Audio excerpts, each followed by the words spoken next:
Greetings, fellow Americans. Welcome to Fireside Chat's State of Our Nation. I am your host, Susanna Tanner, candidate for House of Representatives 2026 and President 2028. A few updates. First, before we get into the first pillar of the immigration reform. As the project manager for the NHCP, the National Housing Construction Project, I am accepting applications and conducting interviews over the next few weeks. I am very excited as there are many qualified applicants ready to lift our nation up. If you are interested in applying for the NHCP Oversight Board and the local chapter board here in Vancouver, you can send an email of interest and your resume to Susanna for HR WADIST 3 at outlook.com, and I will post that in the description after the video ends. An update on the state and national tax restructuring acts, the SAWA and the SAISA. Over the last few days, I have begun to email and send messages to legislators with the proposals for these reforms. You can follow updates by subscribing to my YouTube channel or any of my social media, because I will be posting across all of my social media. Let's make a note about Donald Trump as well and his recent actions against Venezuela. His actions are seemingly illegal, as all of these types of operations must be cleared by Congress. There are also other tactics that could have been used to achieve his goals, but he did not utilize them. That could come back to bite him right where the sun don't shine. That's pretty much the role that he's on right now. Now, there is one more note I would like to make about the SAISA Act. The SAWA, the local state version of the tax restructuring. I speak as a neighbor who has watched our state struggle through the same cycle of boom and bust for decades. I've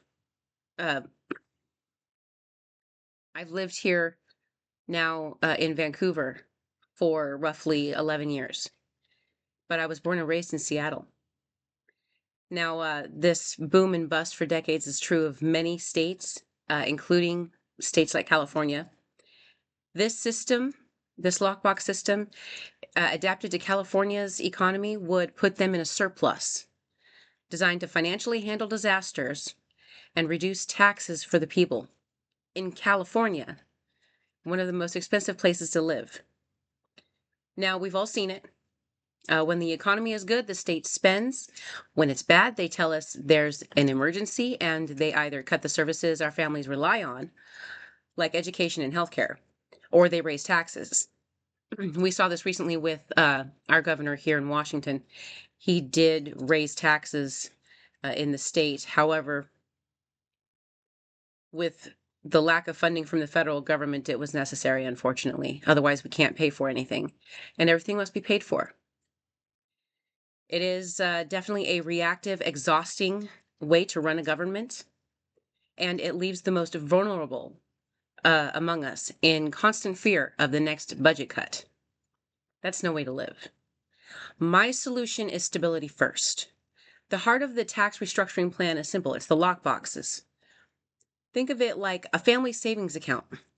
You don't pay out your rent out of the same fund or the same pot of money that you use to buy tickets, movie tickets, concert tickets, something for recreation. You set aside what's essential first. The SAWA Act does that for Washington. We legally silo the money for schools and roads, so politics can't touch any of it. And we add a stability buffer. Every one of those lock boxes has a keep of 25%, which is their reserve. Why? So that when the recession hits, we don't have to panic. We don't have to raise taxes or cut school funding. We use the buffer we already saved. It ends the era of government by crisis, which is exactly how we've been living. But I also know that wording is everything. You deserve to know that your income is protected. That's why I've included a 10% seizure cap. No matter what kind of debt you or trouble someone finds himself in, the government shouldn't be allowed to take so much of your paycheck that you can't buy groceries or rent. I actually know several people that this has happened to, and that's no way to live. It's contributing to poverty. And we don't want that. We don't want to contribute to poverty. We want to lift our nation up. So this isn't just about taxes. It's about building a foundation that doesn't crack every time the economy shakes.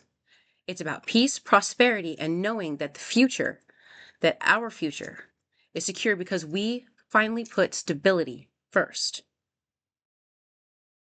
I hope that that gives you guys something to think about regarding our tax restructuring. It's really important for us to be stable in our nation. In order for our nation's great experiment to work, we must be stable and we must find a way to be stable. The SAISA and the SA Washington do provide that. Now let's talk about Pillar 1 of the immigration reform. This is border security and order for bringing immigrants in. The gateway is the vetting mandate. Every single individual seeking entry must pass through biometric gateway.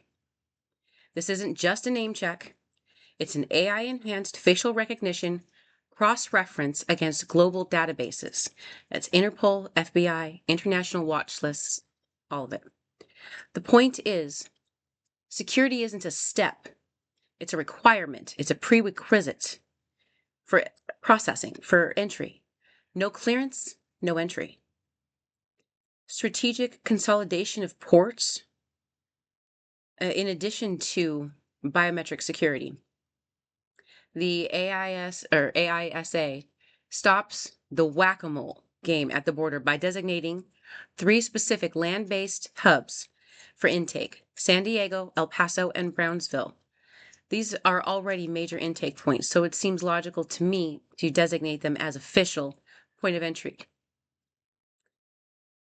The point is, by concentrating our best technology in those areas with security personnel and humanitarian resources at all 3 locations, we achieve a level of control that is impossible when resources are spread thin across 2,000 miles.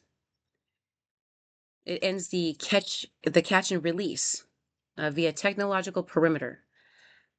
We're introducing technology at the border. It's not just a border line. It's a technological perimeter of autonomous sensors and drones managed by a retiree oversight corps, vets and retired law enforcement. The point is, with this, we are shifting from reactive enforcement to proactive, tech-driven prevention. Real consequences for unauthorized entry is just as important.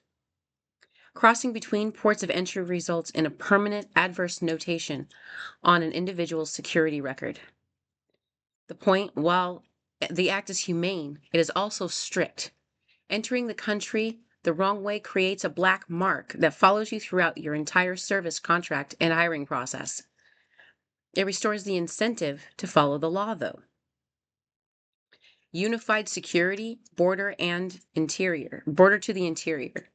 The same biometric process technology used at the border is used for the internal document and process registry.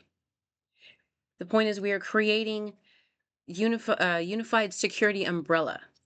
Whether you are at the Rio Grande or living in the U.S. city, you are vetted against the same international databases. We are finally syncing the border with the interior, and there is a 30-day registration mandate for the interior. The order is restored by giving the 11 to 14 million people already here a strict 30-day window to step into the light, register biometrically, and consent to a home visit. The point here is security requires knowing who is in the house, who's here. This isn't a wait and see policy. It's a registry now or face immediate deportation policy. Pillar 1 isn't about building a wall. It's not about building a bigger wall. It's about building smarter filters. We are replacing administrative chaos with 21st century integrity, upgrading our technology and the way that we handle our border encounters, ensuring that the only way into the American family is through a secure, documented, and vetted gateway. That is the first pillar. Next week, I'm going to be talking about Pillar 2 and give a few more updates on the progress of the National Housing Construction Project and hopefully some progress on the tax restructuring reforms for both the state and the federal levels. That is all I have for you today. Thank you for your time, and may our path lead to peace and prosperity.